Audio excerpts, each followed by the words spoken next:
Quels sont les nouveaux enjeux du métier? La bande dessinée a désormais quitté le papier. On parle de bande dessinée en application tapable, sur tablette.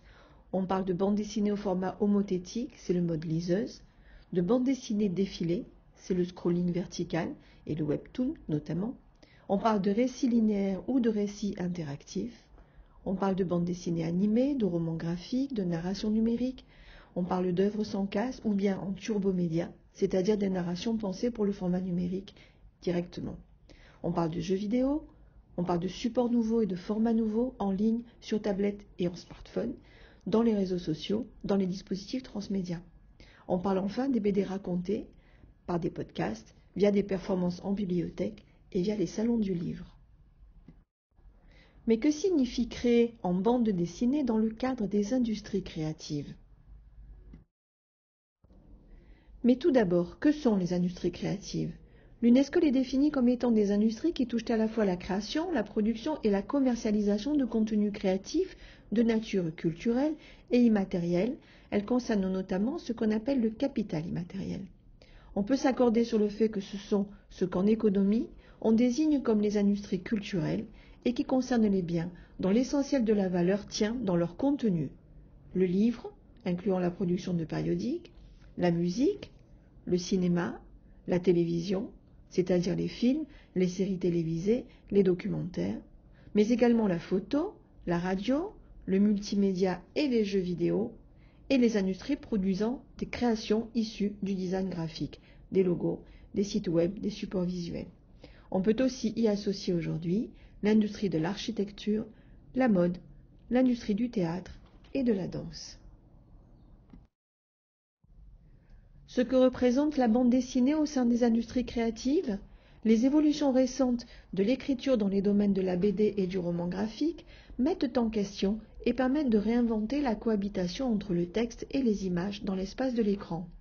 En effet, la BD rejoint les industries créatives avec l'arrivée de ces nouveaux outils et process, tant au plan de la création que de la diffusion.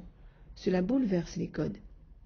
Des coopérations se dessinent, de nouvelles perspectives se révèlent. Les webtoons inspirent le cinéma pour des adaptations sur grand écran, des séries télé, des jeux vidéo et aussi pour l'édition papier. La bande dessinée inspire le jeu vidéo, c'est l'exemple de Sin City, de Robert Rodriguez et de Frank Miller dès 2005, et réciproquement, le cinéma adapte les albums. C'est le cas pour les séries Marvel, c'est par exemple le cas pour L'élève du Cobu, Les vieux fourneaux, Persepolis de Marianne Satrapi et de nombreux autres. Le web revisite le reportage journalistique, ainsi Zero Impunity de Marion Gutt, qui figure parmi les précurseurs, et les applications transposent de la BD, avec notamment le magnifique Ici de Richard Maguire, conçu il y a déjà plusieurs années. La porosité des industries créatives se confirme donc. Peut-on parler d'une nouvelle écriture? Sans aucun doute. Les pratiques des auteurs évoluent simultanément avec ces nouvelles formes narratives qui associent la BD au roman, au film, aux jeux vidéo et aux applications.